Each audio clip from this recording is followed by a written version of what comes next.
ಗುಜರಿ ಗೋಡೌನ್ಗೆ ಬೆಂಕಿ, ಲಕ್ಷಾಂತರ ಮೌಲ್ಯದ ವಸ್ತು ನಾಶ. ಕರ್ನಾಟಕ ದಮ್ ಬಿರಿಯಾನಿ ಹೋಟೆಲ್ ಸಮೀಪದ ಗೋಡೌನ್ನಲ್ಲಿ ಬೆಂಕಿ ಕಾಣಿಸಿಕೊಂಡಿದೆ.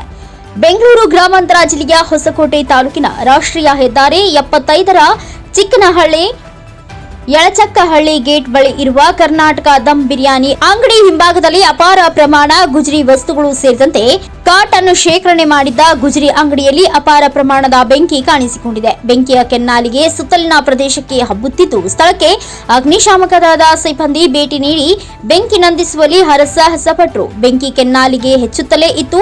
ಬೆಂಕಿ ಕಾಣಿಸಿಕೊಂಡ ಪರಿಣಾಮ ಸುಮಾರು 10 ರಿಂದ 20 ಲಕ್ಷದಷ್ಟು ನಷ್ಟವಾಗಿದೆ ಎಂದು ಅಂದಾಜಿಸಿದ್ದಾರೆ. ಅಕ್ಕಪಕ್ಕದಲ್ಲಿ ಹೋಟೆಲ್ ಸೇರಿದಂತೆ ಜನನಿಬಿಡ ಪ್ರದೇಶವಾದ ರಾಷ್ಟ್ರೀಯ ಹೆದ್ದಾರಿಯಲ್ಲಿ ಹೆಚ್ಚಿನ ಜನಸಂಖ್ಯೆ ಹಾಗೂ ವಾಹನಗಳು ಇರುವ ಸಮಯದಲ್ಲಿ ಈ ರೀತಿ ನಡೆದಿದ್ದು, ಅದೃಷ್ಟವಶಾತ್ ಯಾವುದೇ ರೀತಿಯ ಹೆಚ್ಚಿನ ಅನಾಹುತ ಸಂಭವಿಸಿಲ್ಲ. ಸ್ಥಳಕ್ಕೆ ನಂದಗುಡಿ ಪೊಲೀಸರು ಭೇಟಿ ನೀಡಿ ಪರಿಶೀಲನೆ ನಡೆಸಿದ್ದಾರೆ.